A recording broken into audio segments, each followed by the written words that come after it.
श्री शिवाय नमस्तभ्यम। हरे कृष्ण। राधे राधे फ्रेंड्स। तो फ्रेंड्स, आज है श्रावण मास का 15वां दिन और आज हम श्रावण मास के 15वें दिन की कथा सुनेंगे। तो फ्रेंड्स, हमने जो कल की कथा सुनी थी उसमें हमने जाना कि किस कर्म की वजह से हमें सर्पयोनि मिलती है, सर्पयोनि से मुक्ति कैसे मिलेगी, और अगर परिवार में किसी की मृत्यु सांप के काटने से होती है तो उसकी मुक्ति के लिए हमें क्या करना चाहिए। ये सब हमने कल के अध्याय में सुना, जिसके सुनने से हमें सर्पयोनि से मुक्ति मिलती है। और आज के 15वें अध्याय में हम सुनेंगे महामृत्यु का नाश करने वाले सुपोधन व्रत के बारे में। तो फ्रेंड्स, भगवान शिव जी का और माता पार्वती का आशीर्वाद हम सब पर यूं ही बना रहे और भगवान श्री गणेश का ध्यान करते हैं और आज की कथा आरंभ करते हैं।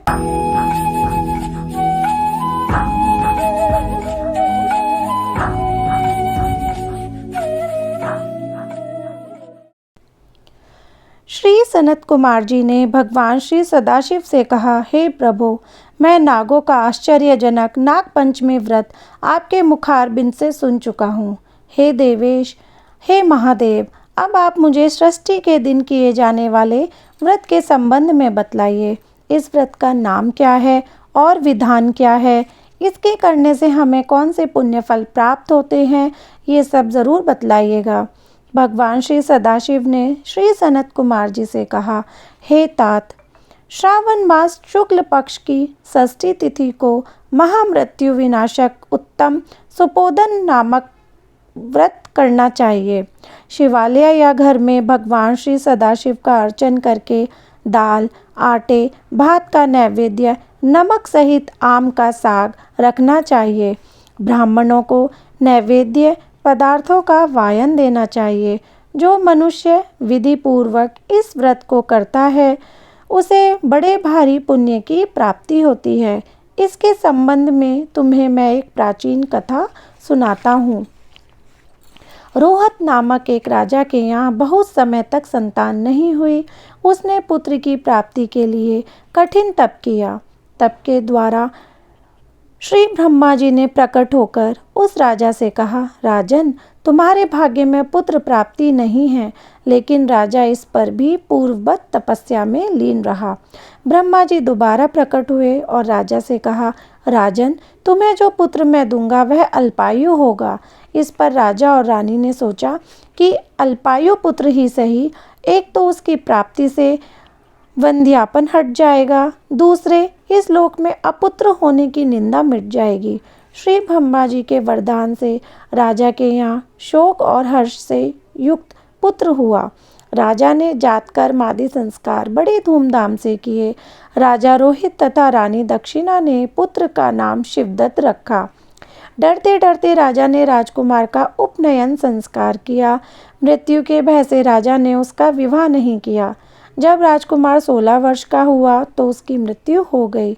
ब्रह्मचारी पुत्र के मरने से राजा दिन रात चिंतित रहने लगा, क्योंकि जिस वंश में ब्रह्मचारी की मृत्यु हो जाती है वह वंश नष्ट हो जाता है और उसकी दुर्गति हो जाती है। सनत कुमार जी ने भगवान श्री सदाशिव से पूछा, हे देवादिदेव महादेव, हे जगन्नाथ, क्या इसका कोई उपाय नहीं है? यदि है तो मुझे बतलाइए। भगवान श्री सदाशिव बोले, हे तात, मृतक स्नातक या ब्रह्मचारी आदि हो तो अर्क विधि से विवाह संयोग करके पेड़ तथा ब्रह्मचारी को मिलाकर देश, काल, गोत्र तथा नाम को कहना चाहिए और ये कहना चाहिए कि मैं मरे ब्रह्मचारी की शांति के लिए नैसर्गिक व्रत करता हूँ। पहले सोने से आभ्युदय कर अग्नि स्थापन तथा आघारावाज्य संज्ञक आदि आहुति देनी चाहिए।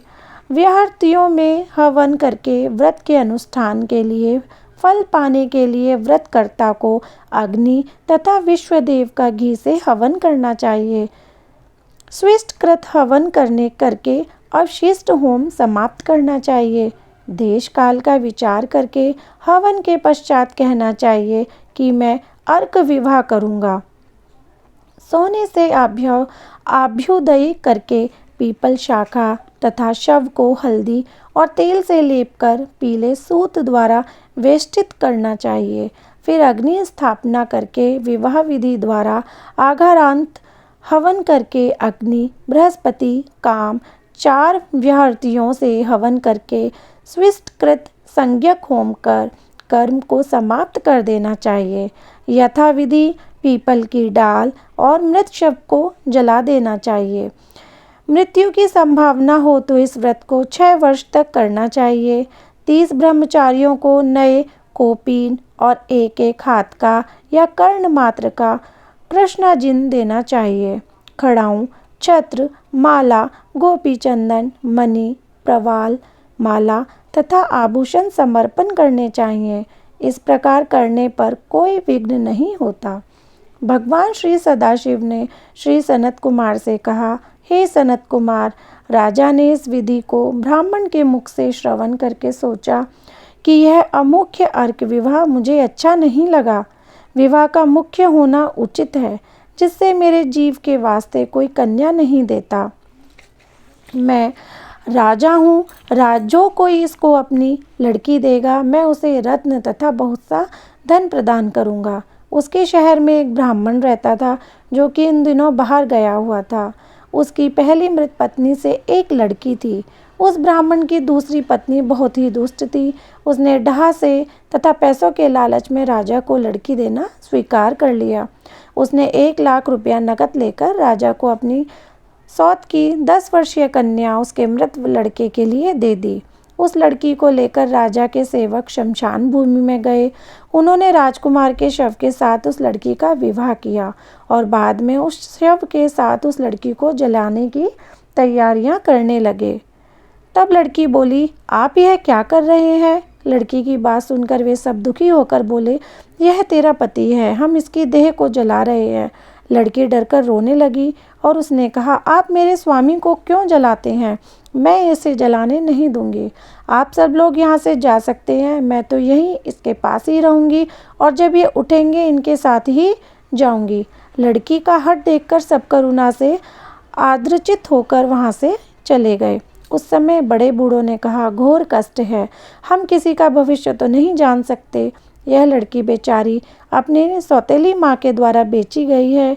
इसके तो भगवान रक्षक हैं। हमें मरे हुए राजकुमार और इस कन्या को हरगिज नहीं जलाना चाहिए और यहाँ से चले जाना चाहिए। इसके बाद सब लोग अपने अपने घरों को वापस लौट गए। अब वह छोटी सी लड़की जो कुछ भी न समझती थी, शव के पास अकेली बैठी हुई रोने लगी और बार बार भगवान श्री सदाशिव तथा भगवती पार्वती को याद करने लगी।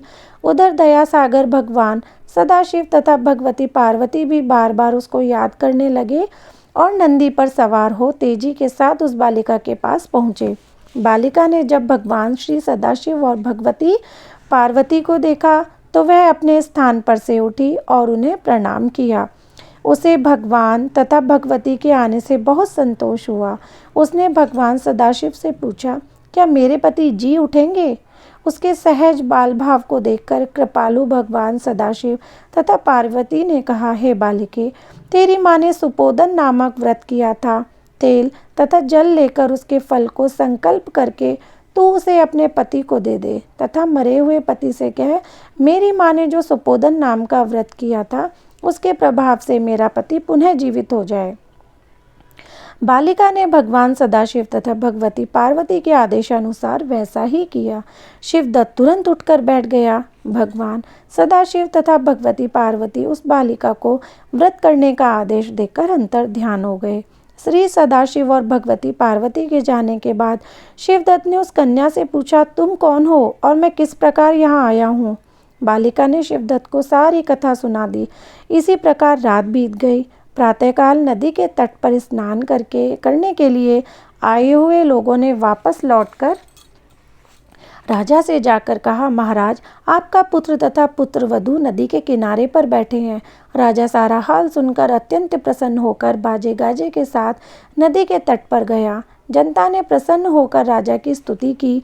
राजा ने पुत्रवधू की प्रशंसा की और कहा, आप लोग मेरी स्तुति क्यों कर रहे हैं? मैं तो एक मंद बुद्धि अधम जीव हूँ। मेरी यह पुत्रवधू सुभागा और धन्य है। इसके सजीव पुण्य से राजकुमार जी उठा है। राजा ने फिर उत्तम ब्राह्मणों का दान दिया और अर्चन किया। उसने मरे बालक को नगर के बाहर जाकर पुनः जीवित हो जाने पर नगर में प्रवेश करने के निमित्त ब्राह्मणों के कहने अनुसार विधान से शांति की। हे सनत कुमार, मैंने तुम्हें सुपोदन नामक व्रत के संबंध में बतलाया है। मनुष्य को चाहिए कि इसको 5 वर्ष करने के पश्चात उद्यापन करे। भगवान श्री सदाशिव तथा भगवती पार्वती का प्रतिदिन अर्चन करके चरु तथा आम के पत्तों द्वारा प्रातःकाल हवन करना चाहिए। पूर्व विधान से व्रत में नैवेद्य तथा वायन देना चाहिए। इस प्रकार व्रत करने से मनुष्य को चिरायु पुत्र की प्राप्ति होती है और अंत में वह शिवपुर को जाता है। श्रावण मास महत्तम अध्याय 15 संपूर्णम। तो फ्रेंड्स, यहाँ हो गया है समाप्त हमारा श्रावण मास महत्तम का अध्याय 15। और बस मैं आपसे ये विनती करना चाहूँगी कि अगर आपको मेरी वीडियोस, मेरे श्रावण मास महत्तम के अध्याय श्रवण करने में अच्छे लग रहे हैं तो प्लीज़ कृपया करके मेरी वीडियो को लाइक करो और मेरे चैनल को सब्सक्राइब करो। वीडियो अच्छी लगती है तो अपने फ्रेंड्स एंड फैमिली के साथ शेयर करना बिल्कुल ना भूलें और कमेंट बॉक्स में हर हर महादेव ज़रूर लिखें। अब मैं आपसे मिलती हूँ कल एक नए अध्याय के साथ। तब तक के लिए हरे कृष्ण, राधे राधे फ्रेंड्स, हर हर महादेव। जाओ यार, से वीडियो खत्म हो चुका है। मेरी वीडियो को तो लाइक और शेयर करते नहीं हो। अगर तुम मुझे पसंद करते हो तो चैनल को सब्सक्राइब कर दो।